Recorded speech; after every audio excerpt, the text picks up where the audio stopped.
سورۃ الکہف بسم اللہ الرحمن الرحیم الحمد للہ الذی انزل علی عبدہ الکتاب ولم یجعل لہ عوجا. یہ پوائنٹ میں نوٹ کرا چکا ہوں کہ آخری آیت کیا تھی؟ قل الحمد للہ، کہو قل حمد اللہ کے لیے ہے. یہ آخری آیت تھی سورہ بنی اسرائیل کی، اور سورہ کہف کی آیت شروع ہو رہی ہے الحمد للہ الذی، گویا کہ اس حکم کی تعمیل جو ہے اس سے آغاز ہو رہا ہے اس سورہ مبارکہ کا. اس کو میں نے کہا تھا یہ انٹر لاکڈ ہیں دونوں صورتیں جو ہیں. جیسے آتا ہے تورات میں کہ حضرت یعقوب اپنے بھائی عیسو کی ایڑیاں پکڑے ہوئے تولد ہوئے. یہ جڑواں پیدا ہوئے تھے، دو بھائی عیسو اور یعقوب. عیسو بڑے تھے، یعنی بڑے اسمانی میں جو بھی ہوتے ہیں جڑواں، ان میں جو پہلے جس کی ولادت ہو جائے وہ بڑا ہوتا ہے، چاہے 2 منٹ کا فرق ہو 5 منٹ کا فرق ہو. تو اس کی ولادت کے بعد پھر حضرت یعقوب کو عقب کہتے، پیچھے آنے والا یعقوب، اس لیے ان کا نام پڑ گیا ہے کہ یہ پچھلا ہے. جو پہلا تھا وہ عیسو تھا. عیسو کے بارے میں کچھ معلوم نہیں، ان کی اولاد وغیرہ کدھر گئی، بہرحال وہ ایک علیحدہ بحث ہے. تو اسی طریقے سے یہ سورہ کہف جو ہے گویا کہ سورہ بنی اسرائیل کی ایڑیاں پکڑے ہوئے قرآن مجید میں وارد ہو رہی ہے. اس میں آپ دیکھیے الحمدللہ الذی انزل علی عبدہ، وہی اللہ تعالیٰ نے اللہ کے اپنے رسول کی جو نسبت ہے اس کو عبد کے نمایاں کیا ہے. کتاب نازل کی ولم یجعل لہ عوجا، اور اس میں کوئی کجی نہیں رکھی، قیما سیدھی، ٹھیک روشن مبین، لینذر باسا شدیدا. اب یہ ہے لفظ جو بہت زیادہ غور کرنے کے قابل ہے. اس کتاب کے حضور پر نزول کے مقاصد میں سے ایک یہ بھی ہے خبردار کر دیں ایک بہت بڑی آفت سے. ویسے باسن جب واحد آتا ہے تو عام طور پر اس کے معنی جنگ ہوتے ہیں. جب جمع میں آتا ہے تو سختی، مصیبت، بھوک، فاقہ، یہ سارے باسا. آیت البر میں بھی ہم نے پڑھا والصابرین فی الباساء والضراء وحین الباس. باسا جب جمع میں آیا ہے تو فقر و فاقہ، تکلیف، مصیبت، اور حین الباس جنگ کے وقت. تو ان دونوں کو ذہن میں رکھیے. بہت بڑی آفت ایک تو ہے دجالی فتنے کی، دجال المسیح الدجال جو آنے والا ہے، جس کے بارے میں حدیث میں آتا ہے کہ کوئی نبی اور رسول ایسا نہیں گزرا جس نے اپنی قوم کو دجال کے فتنے سے آگاہ نہ کیا. اور پوری انسانی تاریخ میں دجال کے فتنے سے بڑا کوئی فتنہ نہیں ہوگا. اور وہ ہر بندہ مومن کے امتحان کے لیے کڑا ترین جو ہے مرحلہ آ جائے گا، سخت ترین امتحان اس کا لیا جائے گا. تو یہ جو سختی ہے اس کی خبر دیتے ہوئے یہ سورہ مبارکہ نازل ہو رہی ہے. اور خاص طور پر اسے باسن اگر جنگ کے معنی میں لیں تو الملحمۃ العظمی، کتاب الملاحم، جو کہ آپ دیکھیں گے احادیث کی کتابوں میں پورا باب ہے کتاب الملاحم، اور اس کا تعلق بھی دجال کے ساتھ ہے، کیونکہ پھر دجال ہی کو قتل کریں گے حضرت مسیح علیہ السلام نازل ہو کر. تو یہ سارا مسئلہ جو ہے اس کی خبر دینے کے لیے قیما لینذر باسا شدیدا من لدنہ، گویا کہ یہ جو احادیث کی کتابوں میں آپ کو حدیث کے ابواب ملتے ہیں، چاہے وہ کتاب الفتن ہو اور چاہے وہ کتاب جو ہے آثار قیامہ ہے، اس طرح کے جتنے بھی ہیں، اور کتاب الملاحم ہے، یہ گویا کہ اس کی شرح ہے لینذر باسا شدیدا من لدنہ. اور یہ ہوگا بھی خاص اللہ کی طرف سے. یہ آزمائش بھی، یہ دجال کا فتنہ بھی، یہ بہت بڑی جنگ بھی، جس کو آرمگڈون کہتے ہیں. کرسچین جو ٹریڈیشن ہے اس میں اس کے لیے لفظ ہے آرمگڈون. ایک بہت بڑی جنگ ہوگی. ڈکشنری میں بھی آپ دیکھیں گے کہ خیر اور شر کی قوتوں کے درمیان اس دنیا کے خاتمے سے پہلے ایک بہت بڑی جنگ ہونی ہے جس کا نام یہ آرمگڈون ہے. لینذر باسا شدیدا من لدنہ ویبشر المؤمنین الذین یعملون الصالحات، اور تاکہ بشارت دے وہ ان اہل ایمان کو جو نیک عمل کرتے ہوں، ان لہم اجرا حسنا، کہ ان کے لیے ہوگا بہت اچھا بدلہ، ماکثین فیہ ابدا، اور وہ اس میں رہیں گے ہمیشہ ہمیشہ. یہ جو دجالی فتنہ ہے اس کے ساتھ ایک خاص مناسبت ہے سورہ مبارکہ کی. احادیث میں آتا ہے کہ دجالی فتنے کے اثرات سے بچنے کے لیے اس سورہ مبارکہ سے ذہنی اور قلبی رشتہ مفید ہے. اس کی تلاوت کرتے رہنا، خاص طور پر جمعے کے روز پوری سورہ کہف، ورنہ یہ کہ کم سے کم اس کی ابتدائی اور آخری آیات ان کی بڑی اہمیت ہے. دجالی فتنہ اصل میں کیا ہے سمجھ لیجئے کہ ایک تو ہے دجالی فتنہ بالعموم، دجل کہتے ہیں فریب کو. جیسے کہ کوئی نبی نہیں ہے، وہ اس نے فریبی لبادہ اوڑھ لیا، نبوت کا دعویٰ کر رہا ہے، وہ دجال ہے. تو اس طرح کی تو حضور نے فرمایا ہے کہ 30 دجال پیدا ہوں گے.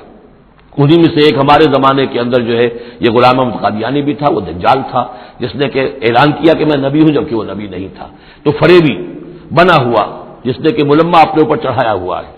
اسی طریقے سے دجالی فتنہ یہ جو ہے اس پوری دنیا میں اس وقت جو فتنہ ہے وہ یہ ہے کہ مادہ پرستی کا اتنا غلبہ ہو چکا ہے ذہنوں کے اوپر، افکار کے اوپر، لوگوں کی نظریات کے اوپر، لوگوں کی اخلاق کے اوپر، لوگوں کے اقدار جو ہیں، ویلیوز جو ہیں اس کے اوپر، کہ وہ آخرت کو بالکل بھول گئے، اللہ کو بھول گئے، اسباب کے اندر گم ہے، مسبب الاسباب سے ظہور ہو گیا، دنیا ہی دنیا ہے، آخرت کو بھولے ہوئے ہیں، مادہ ہی مادہ ہے، روح سے کوئی سروکار ہی نہیں۔ یہ ہے بالعموم جس کا نام دجالی فتنہ ہے، کہ حقیقت کے اوپر پردہ پڑا ہوا ہے، آخرت پر دنیا کا پردہ پڑا ہوا ہے۔ یہ دنیا جو ہے در حقیقت کیا ہے؟ ومن حیات الدنیا الا متاع الغرور، یہ دھوکے کا سامان ہے۔ اصل زندگی کو اس نے ڈھانپا ہوا ہے، ہم نے یہ سمجھ لیا کہ زندگی یہی ہے، اسی کے لیے بھاگ دوڑ محنت صبح و شام، اسی کے مستقبل کی فکر ہے، لیکن اصل زندگی اس کی کوئی فکر ہی نہیں ہے۔ باقی ایک دجال جو ہے جو آئے گا، وہ معاملہ احادیث کے اندر بھی بڑی طوالت کے ساتھ ہے، اور اس میں کافی پیچیدگیاں بھی ہیں، بعض چیزیں جو ہیں ایک دوسرے سے کچھ مختلف بھی ہیں، اس میں پھر اہل علم کو بہرحال مطابقت پیدا کرنی پڑتی ہے۔ میں نے جہاں تک اپنی کوشش کی ایک رائے تک میں پہنچا ہوں، لیکن ابھی میں اسے بیان نہیں کر رہا ہوں۔ بہرحال دجالی فتنے کی خبریں موجود ہیں بہت شدت کے ساتھ، اور اس صورت کا پڑھنا جو ہے اس میں بہت مفید ہے۔ اس صورت کے مضامین کا دجالی فتنہ بالعموم سے کیا تعلق ہے وہ تو اس دورہ ترجمہ کے دوران بھی آپ کو معلوم ہو جائے گا، لیکن اس کے جو خاص بڑے مباحث ہیں، خاص طور پر یہ کہ ایک ہمارے بہت بڑے عالم گزرے ہندوستان میں اس صدی کے آغاز میں، مولانا مناظر حسن گیلانی، انہوں نے اس میں باقاعدہ کتاب لکھی ہے، آپ کو مل جائے گی بازار میں بھی، اصحاب کہف کے جو کا معاملہ سورہ کہف کے مباحث ہیں ان کے۔ میں نے اس کو اپنی ایک تقریر کے اندر مجھے یاد دلایا گیا ہے آج، کہ میں نے کبھی ایک کیسٹ میں اس کو سن 89 میں کسی خطاب جمعہ میں سورہ کہف کے مضامین کا خلاصہ بیان کیا تھا، جس کا عنوان ہے دنیا کی حقیقت۔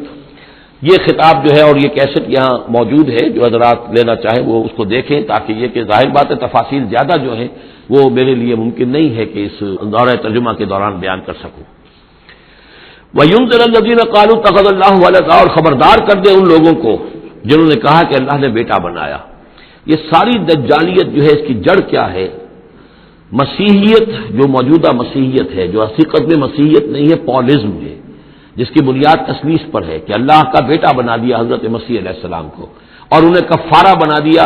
تمام جو بھی مان لے ان کو ان کے گناہوں کا، پیش کی معافی ہے ان کے گناہوں کی جو حضرت مسیح پر ایمان لے آئے، اور نمبر 3 شریعت ساقط کر دی، اور نمبر 4 سارا اختیار جو ہے وہ پوپ کے ہاتھ میں دے دیا گیا کہ تم جو چاہو جس چیز کو چاہو حلال کرو، جس چیز کو چاہو حرام کر دو۔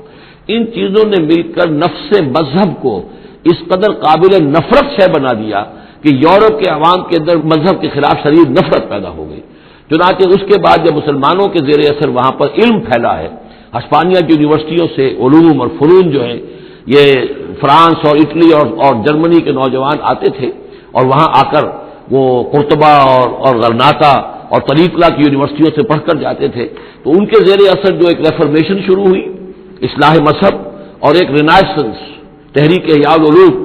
وہ جو اصل تو تحریک تھی اس بات کی کہ انسان علم کی طرف دوبارہ رجوع کرے، لیکن یہ کہ وہ علم جب آگے بڑھا ہے تو وہاں پہ عیسائیت کے خلاف جو رد عمل تھا اس کی وجہ سے اس میں مذہب کی دشمنی جو ہے اس تحریک کے اندر خود بخود شامل ہو گئی۔ تو مذہب سے بیزاری، روحانیت کا انکار، آخرت سے بالکل بے پرواہی اور اس کا بھی انکار، اور خدا ہے یا نہیں ہے اس سے کوئی سروکار نہیں، یہ جو اس تہذیب کے اصل میں اثرات بنے ہیں سارے، یہ اسی غلطیوں کا اثرات ہیں، نتائج ہیں کہ جو عیسائی مذہب کے اندر جو یہ تحریفات کر کے جو غلطیاں کی گئی ہیں، اس کو یہاں کہا گیا ہے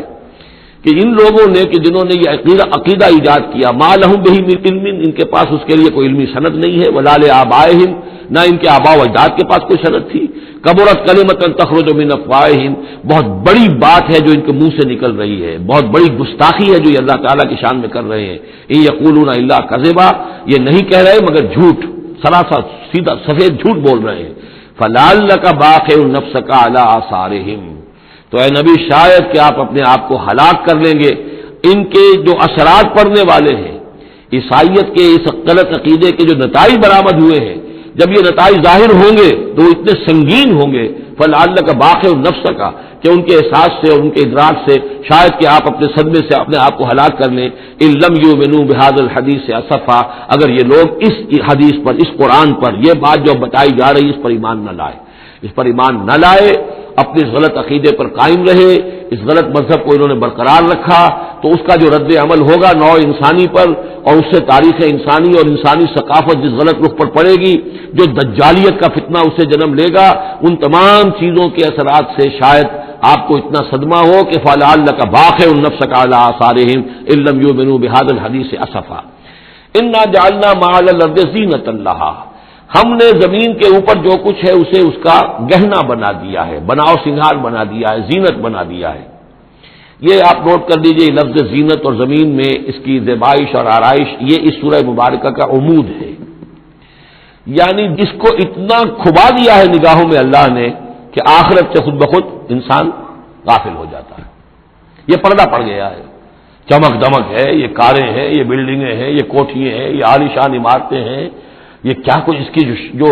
یوں سمجھیے پومپ اینڈ شو جو ہے اس وقت دنیا کا، اور ظاہر بات ہے امریکہ میں جا کر دیکھیے تو جو کچھ یہاں دیکھ رہے ہیں اس سے 10 گنا 100 گنا 1000 گنا آپ کو نظر آئے گا، عقلیں دنگ ہو جاتی ہیں۔ نتیجہ کیا نکلتا ہے کہ انسان یہ سمجھتا ہے کہ اصل شے یہی مادہ ہی ہے،